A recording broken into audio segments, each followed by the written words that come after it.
வணக்கம் நண்பர்களே! எல்லாரும் இன்னைக்கு வைகுண்ட ஏகாதசி சிறப்பான நாள். ரொம்ப சந்தோஷமா கோவிலுக்கு போயிட்டு வந்திருப்பீங்கன்னு நெனைக்கிறேன்.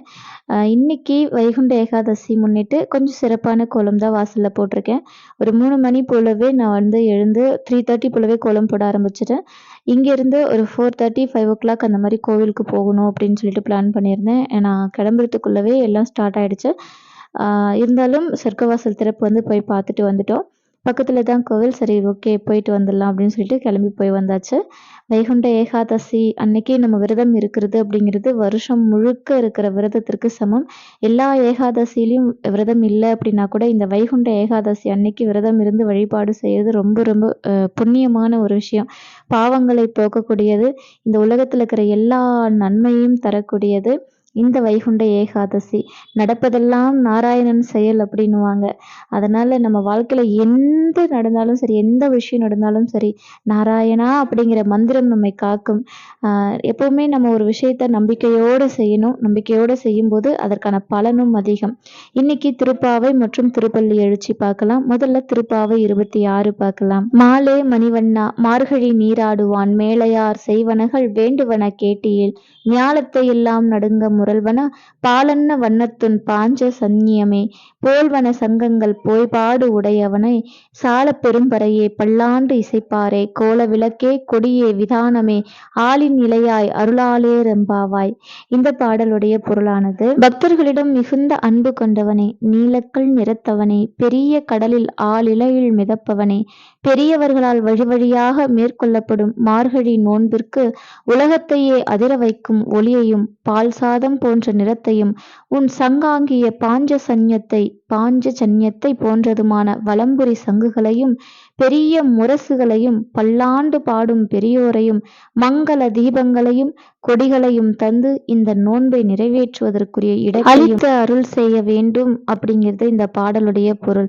அதாவது பாஞ்சஜன்யம் அப்படிங்கிறது சங்கு, திருமால் ஏந்தி இருக்கிற சங்கை குறிக்கக்கூடியது. இந்த சங்கின் கதையை ஒரு நிமிஷம் கேளுங்க.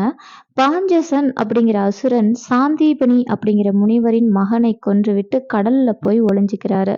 கிருஷ்ணர் அவரிடம் மாணவராக சேர்ந்தார். குருதட்சணையாக தன் மகனை கொன்ற அசுரனை பழிவாங்க வேண்டும் என சாந்தீபனி முனிவர் உத்தரவிட்டார். கிருஷ்ணரும் பாஞ்சசனை கொன்று அவனை சங்காக மாற்றி தனது கையில் வைத்துக் கொண்டார். இந்த சங்கானது அசுர சங்கு அப்படிங்கிறதால தான் குருக்ஷேத்திர களத்தில் அதை ஊதும் போதெல்லாம் அதன் பேரொலி கேட்டு எதிரி படைகள் நடுங்கின அப்படின்னு இருக்கும். அதனால தான் ஆண்டாள் இந்த சங்க இந்த பாடல்ல அமைச்சு ரொம்ப அழகா பாடியிருக்காங்க. அடுத்தது திருப்பள்ளி எழுச்சி 6. பப்பர வீட்டிருந்து உணரும் நின்னடியார் பந்தனையறுத்து வந்தறுத்தார் அவர் பலரும் மைப்புறு கண்ணியர் மாண்பத்து இயல்பில் வணங்குகின்றார். அணங்கின் மணவாளா செப்புரு கமலங்கள் மலரும் தன்வயல் சூழ் திருப்பெருந்துறை சிவபெருமானே இப்பிறப்பெருத்து எமையாண்டு அருள் புரியும் எம்பெருமான் பள்ளி எழுந்தருளாயே. இந்த பாடலுடைய பொருளானது, பார்வதி தேவியின் துணைவனே, செந்தாமரை மலர் மலர்ந்த குளிர்ந்த வயல்கள் சூழ்ந்த திருப்பெருந்துறையில் வசிக்கும் சிவபெருமானே, எம்பெருமானே, அருள் என்னும் பெருந்தகைமையை உள்ளத்தில் உணரும் அடியவர்கள் குடும்பம் பந்த பாசங்களை உதறிவிட்டு உன்னை தரிசிக்க வந்துள்ளனர். கண்ணில் மை தீட்டிய பெண்மணிகளும் மனித இயல்புக்கு ஏற்ப வணங்க உன்னை வணங்க வந்துள்ளனர். எங்களுடைய பிறப்பை நீக்கி எங்களை ஆட்கொண்டு முக்தி நிலை தர உடனே விழித்தருள வேண்டும் அப்படின்னு இந்த பாடல் அமைஞ்சிருக்கும். இந்த பாடல்ல பக்தி செலுத்தக்கூடிய இருதரப்பரை பத்தியும் இந்த பாடல் அமைஞ்சிருக்கும். அதாவது சாதாரண மனுஷன் எப்படி இறைவனை வணங்குவான்? பூ கொண்டு வருவான், கற்பூர ஆரத்தி செய்வான், தூபத்தை போடுவான், நெய் தீபம் ஏற்றுவான். இதெல்லாம் செஞ்சுட்டு ஏதாவது ஒரு கஷ்டம் வருதுன்னு வச்சுக்கோங்க, இப்படி எல்லாம் செஞ்சு என்னை சோதிக்கிறியே இறைவா, இது உனக்கே அடுக்குமா அப்படின்னு இறைவனையே திட்டுவான். இப்படிப்பட்டவர்களும் கோவில்ல நிற்கிறார்கள்.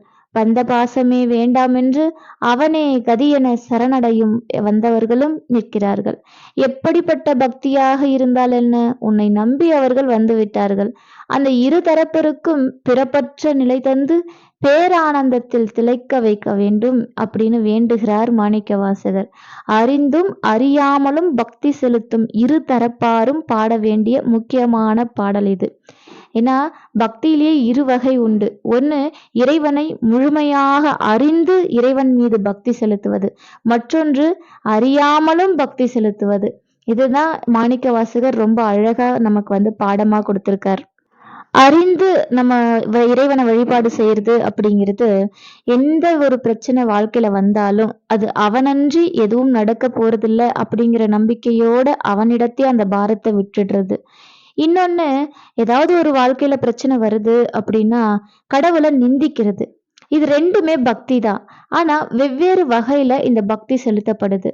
எந்த மாதிரி பக்தியா இருந்தாலும் இறைவன் நமக்கு அருள் புரிவானே தவிர, அவன் நம்மை கஷ்டப்படுத்துறதுக்கோ, இல்ல நம்மள சோதிக்கிறதுக்கோ இல்ல. சோதனை காலம் அப்படிங்கிறது நம்முடைய வாழ்க்கையில ஒவ்வொரு படியும் நம்ம மேல ஏறி போறதுக்கான ஒரு வழியா மட்டுமே அமையும். அந்த சோதனை காலத்துல தான் இறைவனை ரொம்ப இறுக்கமா நம்ம பிடிக்கணும். அதுக்காக இந்த பாடல் ரொம்ப அழகா அமைஞ்சிருக்கும். உங்களுக்கு இந்த வீடியோ பிடிச்சிருந்தா மறக்காம லைக் பண்ணுங்க, ஷேர் பண்ணுங்க, கமெண்ட் பண்ணுங்க, சப்ஸ்கிரைப் பண்ணிக்கோங்க. பக்கத்துல இருக்கிற பெல் ஐக்கான கிளிக் பண்ணிக்கோங்க. Thank you so much. Bye.